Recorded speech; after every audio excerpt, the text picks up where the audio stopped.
Welcome everybody to the first installment of Black Advocate Entertainment. Right?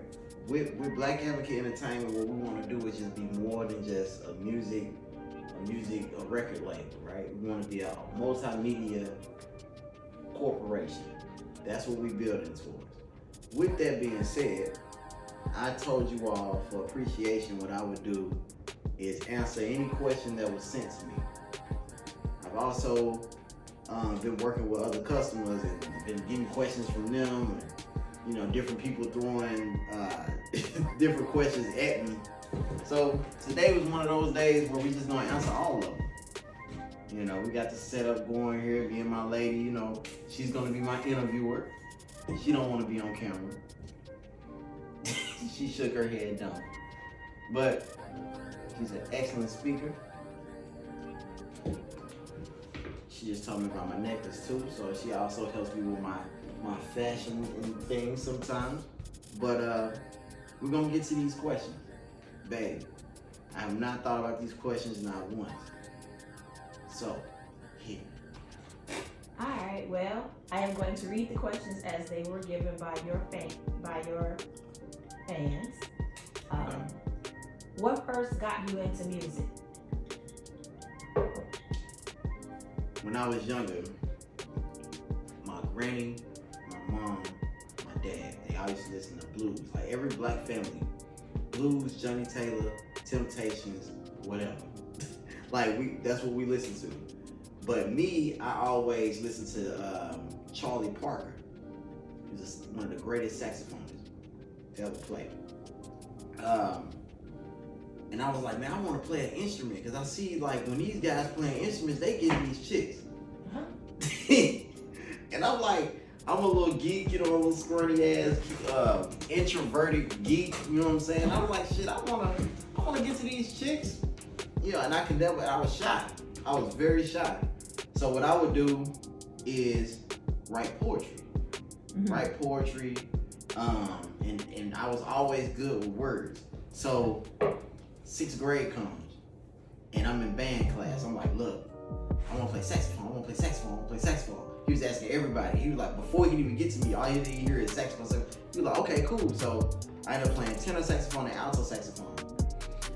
I forgot my baby. I'm gonna end up going to get it. But I ended up playing alto and tenor saxophone, and I looked. That's what made me get into instruments. So learning how to play instruments got me to now when you hear me flow, even today, you hear me ticking with that beat, because you gotta stay on the right cadence with the drum. So of course, with your saxophone, you gotta be on rhythm as well. So then that taught me about rhythm, timing, and that's what first got me into music. Actually, band, and my people listening to blues and jazz, because all of that stuff really is instruments. Most blues singers, to me, they can't sing, but they have so much pain and so much emotion into their voice, but they got a proper cadence. Like Johnny Taylor, who's making love in your old lady? He couldn't sing to me. Yeah, but he couldn't sing to me. But his talking was so rhythmic though. He had a certain rhythm to his talking that it was good. Mm-hmm. Which brings me to my next question. Since what age have you been doing music? Seriously, 11. That's when I first got in the band. I was in 6th grade. That's the age that I started. But my first rap that I ever wrote, not poetry, real raw rap, was at the age of 13 or 14. No, 14. I was in the 9th grade. Whack as fuck. It was a line. It was a punch line with Beyonce in it. It was the worst fucking line ever. You hear me? And I was rapping with my homies Richard, Ricky, my boy Wayne. And we called ourselves the Heartbreak. And man, we thought we was hot shit. Wayne was cold as fuck though. But we all equally though, except for Wayne, was whack as fuck. Wayne was cold. All them other niggas, include me, whack as hell. And I hope Kenny, when he hear me now, he be like, yo, G came along with him, gonna walk down. gangster. Back then, that boy was trash. You all would call it the what? The Heartbreak Click. The Heartbreakers. We had a whole sign. Like a pink heart with the crack. Right, but we were all rappers though. So I was selling dope. That's funny as fuck. Next question. Yep. What is your creative process like? Well, I do everything in regards to making a beat, engineering, writing, you name it. I do it. So for me, it always starts with me making the beat. And I always just make the hook first. Because that's the most catchiest part of the song. So are you telling us that not only do you write songs, you also make your own beats? Of course, damn right. I'm too cheap. I'm too cheap not to. Man, you know how much a beat costs, baby? I do not. Okay, so if you lease a beat, that's $25, maybe $50, right? But everybody else leasing it too, so you only get a certain amount of copies that you can sell or streams that you can sell, right? Once you get to like 2,500, now you gotta spend another 50 to get another 2,500 to 5,000, right? So say the numbers that me and Ron did on Winner Circle, and the numbers, Circle, check it out. you know what I'm saying? Or Soulful Bop. And Soulful Bop. I love that. Those 35, so we did 35,000 equally between those two tapes, right? Okay, now we would have had to spend, now you 50, 100, 150, 200, 250, 300, that's $350. And we ain't made no money off them streams. Couple cents. So now we in the red just from leasing beats. I'm like, nah, fuck it. So no, I create the beat first. Then once I create the beat, I make sure I create that chorus, make the hook, because that's the most catchiest part. Once I know that I got the hook down, and I done said it like 5 times, and I'm like, yeah, I'm rocking with this. Then I say it to you. And right, once I say it to you, and you be like, hey yo, man, that shit hard. Alright, cool. Call my boys. Hey yo, hey, let me tell hey, you driving right now? Alright, cool. That means you can't interrupt me real quick. Hey, check out these bars for me real quick. Gee, man, that shit hard. The person that I just mimicked, he know who I'm mimicking right now too. Yo, G, that shit hard, yo. Alright, cool. Alright, nigga, I call you back. Alright, then once I check with my brothers like that and my girl, and TJ, he'll recognize the rhythm after I done played the chorus like 5 to 10 times. He just has like one instrument, one. I'm like, that's it. If he don't say nothing to it, then I know I got more work to do. Yep. And then from there, after that, the verses come easy because you pretty much got, like, the biggest cheat code for me is if somebody already sent me something with a chorus on it. I write verses hella fast. Remember when I wrote Late Nights? Yeah. We was over there at the beach. Over there in Creed. I'm writing that shit while we sitting down, chilling. So, like, the verses come easy. The hook and the beat is the main thing. Is the creative process that I put the most importance into. Everything else is just muscle memory after that. All right. There you have it, the creative process of the Galen Pierre. Let's see. Going through these questions. Well, how would you describe the music that you typically create? In most of my music, you definitely gonna hear some type of Motown feel, like an old school, some type of old school feel. Whether it's a horn section, whether it's a certain cadence that you get, like a rockability to the head. I always call it the rockability. You get that rockability to it. Cause I always noticed that the old school, that's what I was raised up on. So, the type of music that I make, I feel like it's something that feels good. Alright. And if it doesn't feel good, then I know it'll make you feel something. Well, how do you feel the internet has impacted the music business? I feel like it impacted it for the worst. How so? Well, people don't have to put thought into anything though. That's with opinions, if you got facts, but definitely with music. Like, I I done heard some of them. I remember me and you was listening to the radio, and I was like, yo, I have not heard not one good song.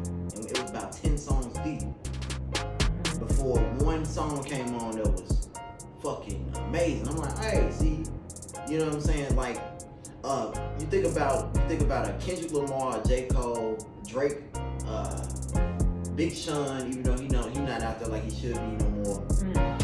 Those type of people, they would last in any era. You see how Jay-Z keep traveling through eras? Well, that's because he actually has talent. Like, he came from selling CDs out the back of the car type shit. Masterpiece going platinum out the back of your fucking car. You really gotta have a complete fan base, right? Today, you know how many people reach out to me wanting me to pay them so they can get me computerized streams? They want you. They want me to pay them so they can get a bunch of fake bots to make streams for me. Like, that's how easy it is to manipulate the internet. Like, it's all a numbers game now. You don't have to have talent. Like, I don't mean to brag or toot my own horn, but like, I am one of the best writers in my generation, right? But what does that mean? It means absolutely nothing if I don't have the right numbers in order to do something. You know what I'm saying? So I feel like the internet, and with us everybody want to be famous, right? So we traded our talent for numbers. All right. So with the people knowing that, the powers that be, like the record labels, the people who have made deals with the streaming companies, the distribution company who is in cahoots with the streaming companies, like we get more independent artists to sell us, to get them to pay us $35, $40 a year, and we'll push their whack ass music to your store. You know what I'm saying? As long as they keep paying, if a billion people pay $40, that's a lot of money, right? And then with you paying that, you thinking you finna be the next big thing. So now you paid that. All right. Now that streaming company, everybody paying them $9.99, and even if you're doing it for free, them ads, you can't skip the fucking ad. So they getting paid from ads. I pay Spotify $9.99 a month. I'm about to put you on there, so it's about to be $14.99 a month. You get what I'm saying? So imagine there's more people like me, or more people that's paying the $9.99 at least. Apple Music, you can't use it unless you pay $9.99. And they paying the artist 0.00001 cent. I don't even know what a coin like that look like. You get what I'm saying? There is no coin like that. You gotta get 100 in them to get one coin. Shit. So yeah, it affected it for the worst. Like, yeah, I wish we could go back to the point to where I had to go print out CDs and I actually go walk outside. Do you? I do. Because I know legitimately that if that person invested $1 in my hand, or $2, $3, $4 in my hand, they're going to listen to it. Because if somebody put money behind something, it'll be like I wasted my money if I don't listen to this. Okay, all right. That was long. I'm sorry. No, it's cool because it goes right into the next question. What is the best advice you've been given? Best advice I've been given is to not worry about the numbers and make music based off of how you feel. And never lie in the music. Reason being, and I push that advice forward. Okay. Because my brother, the one that passed, Red, used to rap about killing people all the time. One of the nicest people. He would give you the shirt off his back. He would not kill anyone. But he would rap about it because his friends would rap about it, and he'd be on a song with them, and then they just rap about murdering on gang. And I seen these kids grow up. I'm only like 4 years older than them. Like, so they've seen me growing to being a man, and I've seen them being from a boy to men, or teens to men. You know what I'm saying? And so I say, you lie in your raps. When you go to the right city, the right person gonna try you, and you're gonna have to live out that rap. Either way, you're gonna either have to kill somebody, get killed, get your ass beat, because you wanted to rap real smooth on the track. So, best advice I ever got was, make music for you, and how you feel. Don't worry about the numbers. Don't worry about the numbers. Don't lie. Don't Next question. Who is one mainstream artist that you like to work with if you had the opportunity?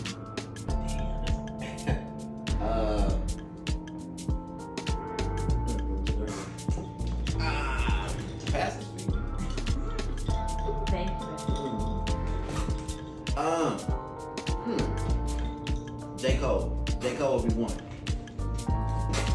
Reason being is because even if J. Cole was to say some shit on the track just to sound fly, right?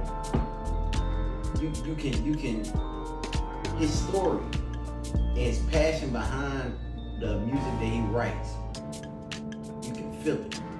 And that's the type of music that I hope that I can make. Music that people can feel. Right? So that'll be a perfect either him or Kendrick. Like because those, and if I could get both of them niggas on the track at the same time, nobody ever did that shit but once. That was DJ Khaled ass. And I haven't heard them on too many tracks since then. So if I could be that artist that'd be like, yo, K-Dot, Jermaine, what's up? Hey yo, I got this track for you niggas. If I could be that one to do that, yeah, that'll make my musical day right there. Like that'll be dope. All right, we're down to 2 more questions. Then we're gonna do some Galen Pierre fun facts. Fun facts or fun questions? Both. Oh shit. Fun facts, fun I questions. own. They all in your business. They all in my business. Right though. So, out of your entire discography, what is your favorite song out of all the music you ever made? TJ's Letter. TJ's Letter. What album is that? It wasn't even on the EP. It was just a single. It was a single. TJ's Letter. So they can find it on a single. Where can you find that at? Everywhere. Apple Music, Spotify, some people use Deezer, Tidal, wherever you get your music from. Just type in Galen Pierre TJ's Letter and get your Kleenex boxes. Man. That shit right there. It was either that one or 180 Indie. Because 180 Indie was when my mom passed. Okay. And that was on when Grease and Bro. Like, man, I remember I had let one of my homeboys hear this, right? This is me professing my heart, you know what I'm saying, to my mom, yo. Like, she left, I heard this nigga played the shit in front of his Masonic brothers at a lodge while they was partying. I'm like, why the fuck would you disrespect me like that? I thought we was better than that. He was like, man, yeah, see, you gotta change some stuff in this. Nigga, I don't have to change nothing. It wasn't the time or the place. I don't have to change nothing in this fucking song, nigga. Like, that nigga can read the room at all. But, yo, those are my 2 favorites in my whole entire discography. Reality of Romance Part 2? Question mark, question mark, question Yes. mark? Yes. Exclamation, exclamation, exclamation. Because it's incomplete. It's incomplete. Reality of Romance was so dope.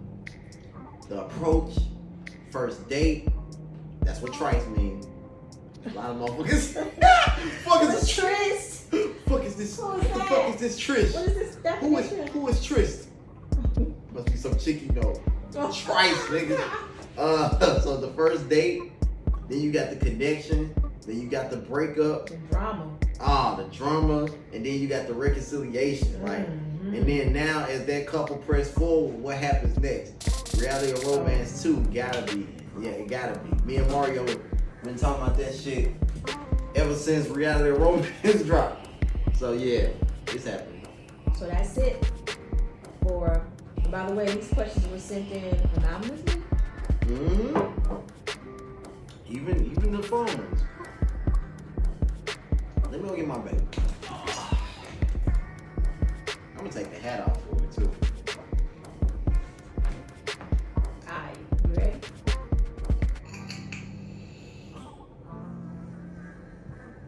Let's do it. I'm trying to see which order I should ask them so it can make some type of sense. Okay, one friend you're thankful for. It's so hard because I'm thankful for all my friends. Oh. But I don't have too many friends. So Damn. You know me. You know me. Damn, I can count on probably 2 hands at the most. 2 hands. Probably not like, and I'm not even probably gonna use all the hands, like all the fingers on this motherfucker. Damn, that's hard, man. That's a hard one. You wanna go to the next one? Oh, I don't know. It's not even a question. It says not a question, comma, but you should smile more because it looks good on you. And that was not me. So I mean facts, but that I didn't say. My question has already been asked. I'm gonna say thank you, but I don't want my girl to get upset. Never that. Never that. It's all good. It's all good. You fine. You know. By the way, question. Another question. Do you have a girlfriend? Don't lie. LOL.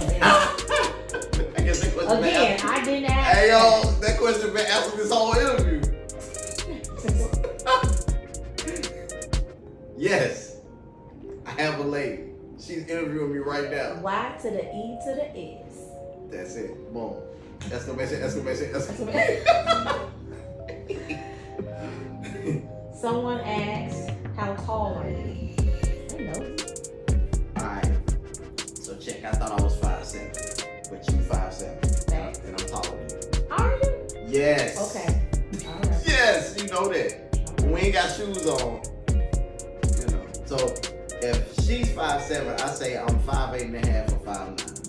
2 little ass bitches. Tall enough for me. There it is. So those are all of your fun questions.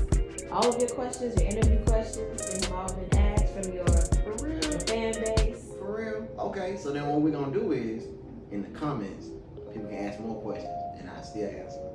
Okay. Also, you talking about a Zoom. Yeah, I think they should be able to talk to you live if they want to. That'd be dope to just kind of like be able to actually speak to you and you Speaking back, like have a real ass conversation. I would fucking love that. That'd be dope.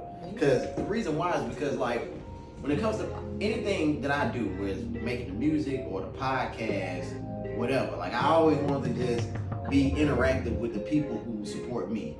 So it'd be like we be supporting each other. It's not just a one-way street type thing. You know how like most artists do? Like, hey, yo, just go check out my music, you know what I'm saying? And then that's it. You know, I want to be that artist where you can actually talk to me. It'll feel like you know me. You know what I'm saying? And then I actually get to know and grow with my fan base. Like that's the ultimate goal for me and for the entire Black Ave, you know, presentation that, you know, entertainment, music group, all of that we want. Like, is to actually grow with our people. What else? That's it, baby. That's all the questions from your fan base. Well, and I only got half of my